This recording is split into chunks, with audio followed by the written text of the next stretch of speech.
बर्बर रजाकरों ने हैदराबाद शहर के कस्बों और ग्रामीण इलाकों में अपनी खूनी गतिविधियों का विस्तार किया। समुदाय विशेष की चुन चुनकर हत्याएं, महिलाओं का अपहरण, घरों और खेतों में लूटपाट और आतंक से भरे तानाशाही शासन में बहुसंख्यक लोगों की संपत्ति को लूटा जा रहा था। यही नहीं, कई महिलाओं की अस्मत रजाकरों के दरिंदों ने तार तार कर दिया। नतीजतन हजारों को राज्य से भागना पड़ा। ये भारत की आजादी के शुरुआती महीने थे। 1948 तक आते आते कई रियासतें एक समस्या की तरह, चुनौती की तरह सामने आ रहे थे और हैदराबाद उन्हीं रियासतों में से एक था। और आंकड़े बताते हैं कि करीब 40,000 से ज्यादा लोग हैदराबाद रियासत से पलायन करके दूसरे राज्यों में पहुंचे, खासकर मध्य प्रांत में। और एक बड़ी वजह इसकी थी कि हैदराबाद के 150 गांव में करीब वहां पे निजाम और रजाकरों के अत्याचारों का सिलसिला शुरू हो गया था। ये एक चुनौती थी।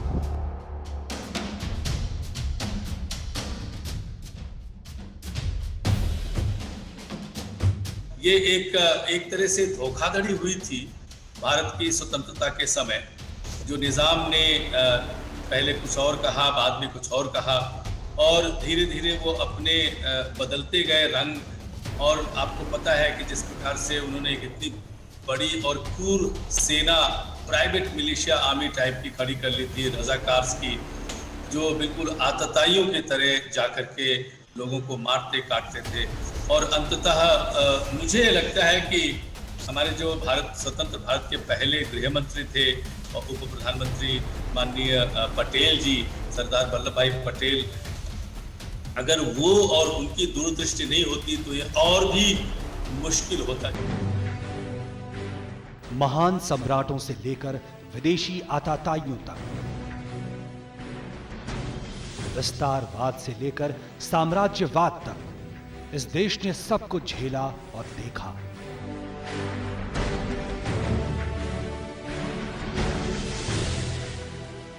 लेकिन एक सरदार ने कुछ महीनों में वो कर दिखाया जो शताब्दियों में नहीं हो पाया था। आजादी के तुरंत पहले और उसके बाद भी भारत एक राजनीतिक इकाई के तौर पे स्थापित नहीं हुआ था। इसके मुख्य तौर पर दो हिस्से थे। पहला ब्रिटिश भारत, जो 15 अगस्त 1947 के बाद राजनीतिक तौर पर आजाद हो चुका था। दूसरा हिस्सा था रियासतों वाला भारत, जहां काबिज थे अपना इकबाल खो चुके राजे रजवाड़े और नवाब, जो कई तरह के अत्याचार भी करते थे। और उस समय देखा जाए तो 564 से ज्यादा ऐसी रियासतें थी जिनका भारत में विलय होना था। तो ऐसे में एक चुनौती थी, एक परीक्षा थी।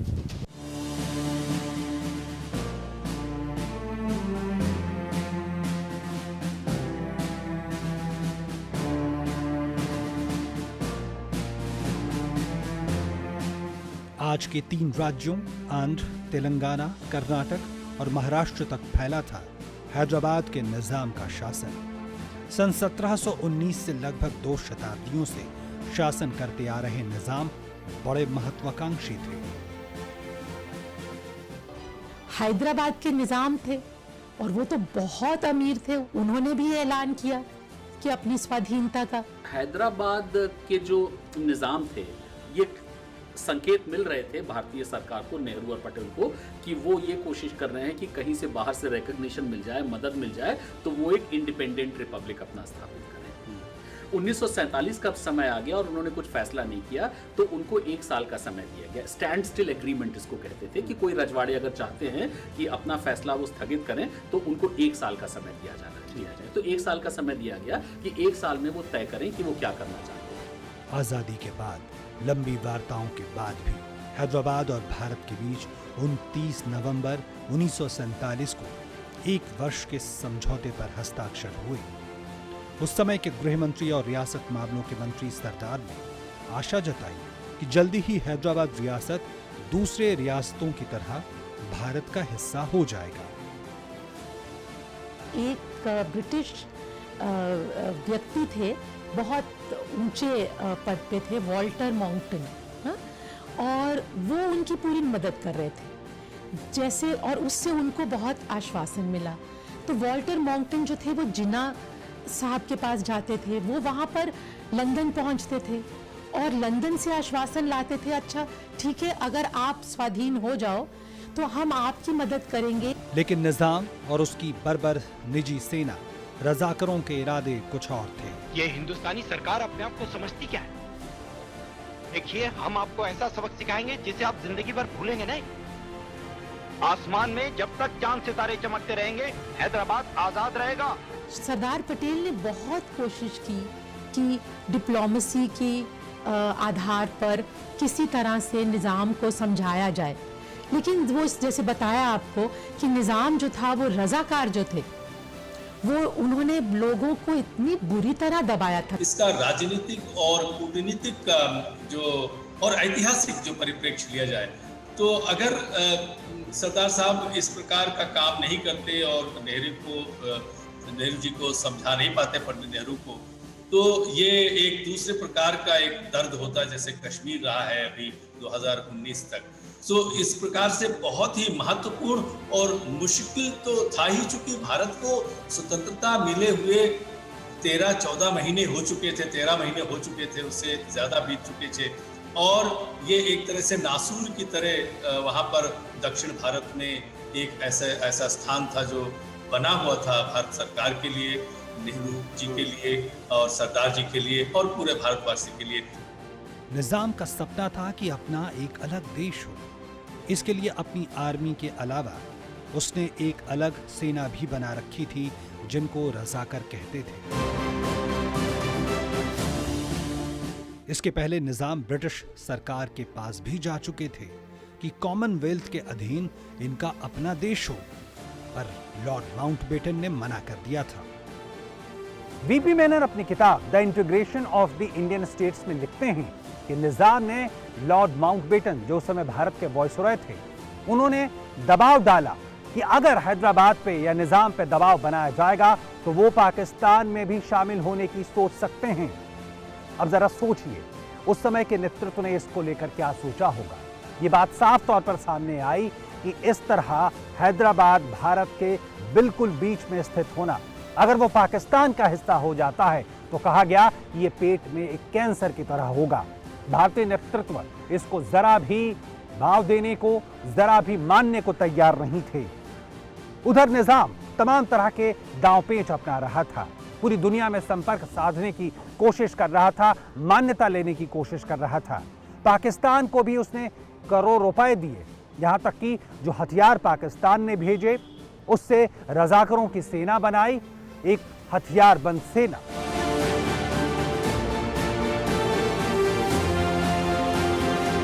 रातों रात महीने के अंदर 2-2 लाख जो है उनके लड़ाके तैयार हो जाएं और उनका एक ही उद्देश्य था कि एक संप्रदाय विशेष के विरुद्ध अत्याचार करना, मार काट करना। वो तो बहुत अपने में स्वयं में एक अलग विषय है कि रजाकार कितना क्रूर थे और रजाकार के जो उस समय सिपह सालार थे, वो उस समय MIM कहा जाता था उनको, जो आजकल AIMIM है। तो इसलिए MIM के जो सिपह सालार हैं उन्होंने रातों रात, और आप उसके अन्याय क्या है, तब से नहीं बहुत पहले से अन्याय जो है वो एक संप्रदाय विशेष के लिए किया जा रहा है, के विरुद्ध किया जा रहा था, हिंदुओं के विरुद्ध किया जा रहा था। आप सरकारी नौकरियां देखिए, आप ऑफिसर्स को देखिए, उनकी संख्या जो है 10-15% मुश्किल से हुआ करती थी। तो पहले से ही परेशान था एक समुदाय, और उस समुदाय को और भी इतना क्रूरता से दबाने का जो प्रयास किया गया उसमें MIM सीधे संलिप्त था। माउंटबेटन ने जून 1948 में फिर एक एग्रीमेंट रखा। उसके मुताबिक सब चलता रहेगा वैसे ही, निजाम हेड ऑफ स्टेट रहेंगे, पर धीरे धीरे जनता की रायशुमारी से फैसला किया जाएगा।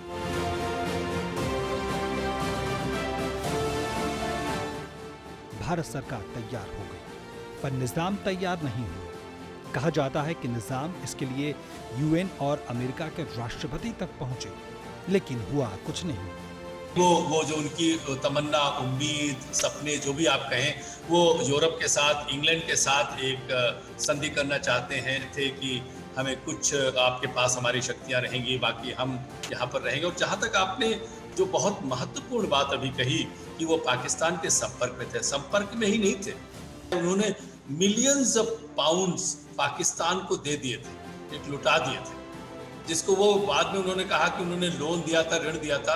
ये सब बिल्कुल अनर्गल बातें हैं। तो पाकिस्तान के साथ तो उनका नितांत संपर्क था ही, और वो ऐसा था कि आपको अभी कुछ वर्षों पहले तक की अगर चर्चा करें किसी भी पाकिस्तानी विशेषज्ञ का या पाकिस्तानी समालोचक का, तो वो भी हैदराबाद की टीस बनी रहती है। निजाम हैदराबाद में सांप्रदायिक तनाव पैदा कर रहा था। कासिम रिजवी जो रजाकरों का नेता था, जो किसी भी हालत में लोकतंत्र नहीं चाहता था, कासिम ने दबाव बनता देख आतंक की आग लगा दी। जो भी इनके खिलाफ था, इनका दुश्मन था। मुख्य निशाने पर थे गैर मुस्लिम जनता। नतीजतन हत्या, बलात्कार और संपत्तियों की लूट। 2 लाख रजाकरों की फौज जो एक तरह से बर्बर अत्याचारी थी, उनके अत्याचारों को लेकर, गतिविधियों को लेकर निजाम ने भी एक तरह से आंखें मूंद ली थी। और इतना ही नहीं, आने वाले वक्त में निजाम ने एक तरह से अपने तेवर और सख्त कर दिए। वो पाकिस्तान के संपर्क में तो पहले से ही थे, और एक वक्त ऐसा भी आया जब मोहम्मद अली जिन्ना, पाकिस्तान के संस्थापक, वो खुलकर सामने आ गए हैदराबाद और निजाम के पक्ष में। स्थिति बड़ी विकट हो चली थी। ऐसे में जो ये खबरें लगातार दिल्ली तक पहुंच रही थी, उसने सरदार पटेल को चिंतित कर दिया। हैदराबाद रियासत ने मामले को संयुक्त राष्ट्र में ले जाने की कोशिश की, लेकिन किसी का साथ नहीं मिल पाया।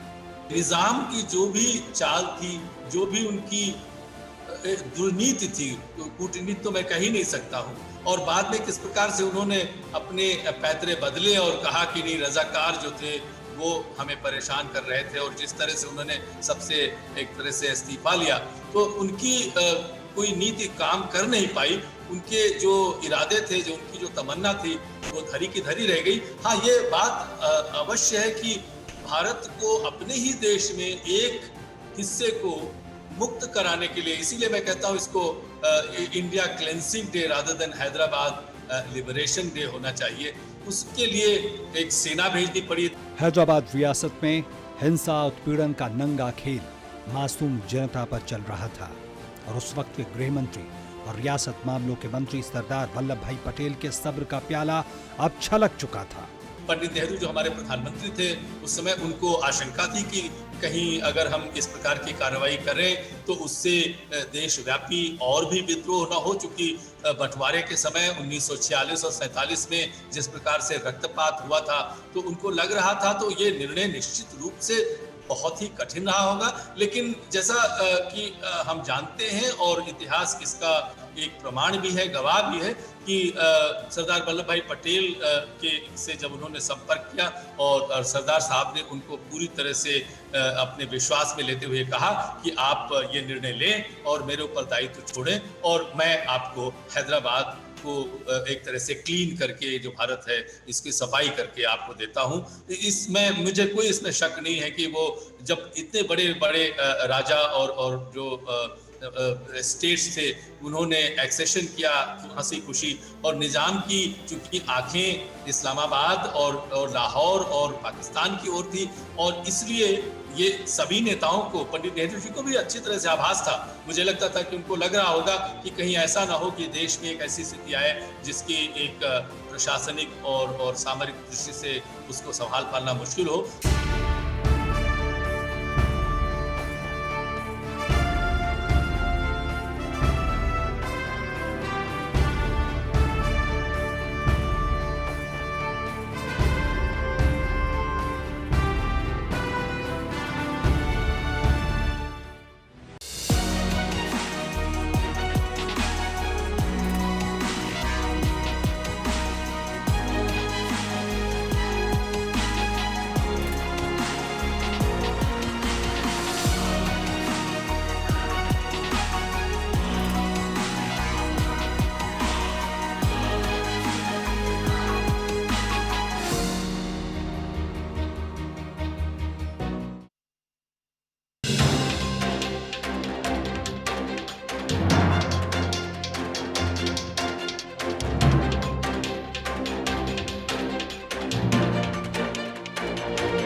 9 सितंबर 1948 को आखिरकार दिल्ली ने यह तय कर लिया कि अब हैदराबाद के मामले में सैन्य कार्रवाई के अलावा कोई विकल्प नहीं है। सेना के दक्षिणी कमान को इस बात की सूचना दे दी गई कि 13 सितंबर को तड़के ये कार्रवाई शुरू की जाए और सेना की इस कार्रवाई या कहें ऑपरेशन का नाम दिया गया ऑपरेशन पोलो। ऑपरेशन पोलो नाम देने के पीछे एक वजह थी कि अकेले हैदराबाद शहर में कहते हैं 17 पोलो ग्राउंड थे उस वक्त। तो इस तरह से आगाज हुआ ऑपरेशन पोलो का। 13 सितंबर 1948 को भारत में पहली बार इमरजेंसी जैसी स्थिति बनी। इस दिन भारत के 36,000 सैनिकों ने हैदराबाद में डेरा डाला। भारतीय सेना के लेफ्टिनेंट जनरल राजेंद्र सिंह जी और मेजर जनरल जयंतो नाथ चौधरी को करीब 5 दिनों तक चले सशस्त्र संघर्ष के बाद आखिरकार 17 सितंबर 1948 की शाम को हैदराबाद की सेना ने आत्मसमर्पण कर दिया। The men under my command were called upon to perform a superhuman task and against very heavy odds. There was no alternative for me left but to surrender.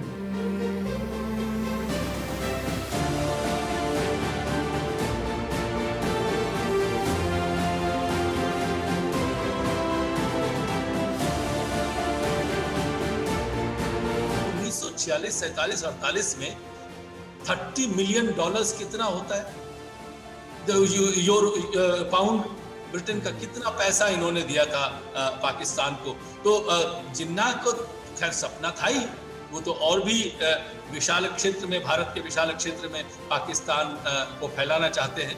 लेकिन चूंकि वो भारत का जो नेतृत्व था, चाहे वो पंडित नेहरू हो प्रधानमंत्री के रूप में और विशेष तौर पर गृह मंत्री और उप प्रधानमंत्री के रूप में सरदार वल्लभ भाई पटेल हो, बाकी सारे जो राजा हों, राजनयिक हों, वो भी अपना कार्य कर रहे थे अंतर्राष्ट्रीय स्तर पर। और इन सब के सहयोग से और पंडित नेहरू के निर्णय के बाद सरदार वल्लभ भाई पटेल के नेतृत्व में यह ऐसा संभव हो पाया, जो इतिहास में, जैसा कि हम लोग कहते हैं कि स्वयं में एक ऐसा पन्ना है जिसको भारत का बच्चा बच्चा हमेशा सदैव याद रखे। कोई चारा नहीं था। अंत में 1 साल तक कोशिश होती रही कि ये आराम तलबी से ये आ जाए।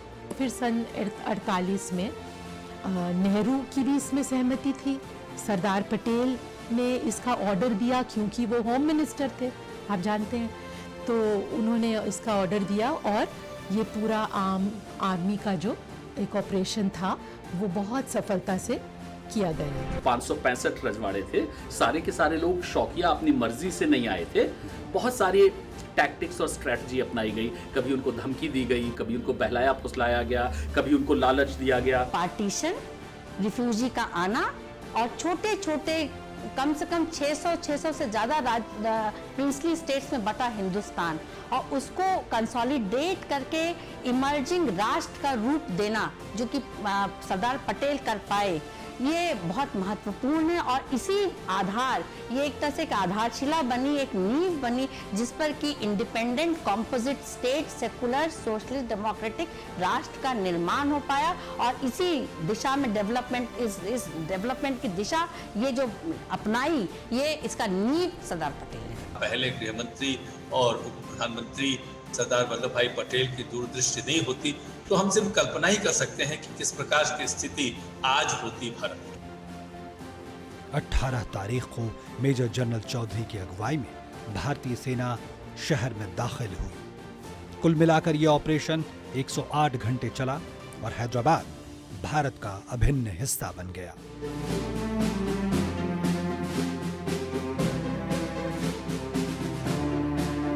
इतिहास और स्मृति कभी जाती नहीं है, वो हमेशा सबके मानस में बनी रहेगी। फिर भी इतिहास का एक हिस्सा है।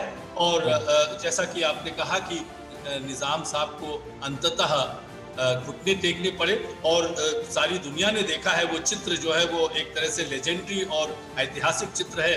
वो हाथ जोड़ करके, सिर झुका करके सरदार वल्लभ भाई पटेल के सामने खड़े हैं। वो स्वयं में एक हम लोगों का सीना चौड़ा कर देती है वो दृश्य, जो चित्र है, वो तस्वीर देखकर। करीब 5 दिनों तक चले ऑपरेशन पोलो के अभियान के बाद रजाकरों के लगभग 1300 लोग मारे गए। इतना ही नहीं, हैदराबाद स्टेट के करीब 800 जवान भी इस लड़ाई में मारे गए। और यही नहीं, भारतीय सेना के भी कई जवानों ने अपना सर्वोच्च बलिदान दिया, कुर्बान हुए। और इसने ये भी दिखाया कि कैसे उस वक्त लौह पुरुष सरदार पटेल की इच्छा शक्ति और योजना ने भारत के एकीकरण की प्रक्रिया को न सिर्फ संपूर्ण किया, बल्कि देश की एकता और अखंडता को भी सुनिश्चित किया और संदेश दिया कि भारत अपनी अस्मिता, अपनी अखंडता के लिए किसी हद तक जा सकता है।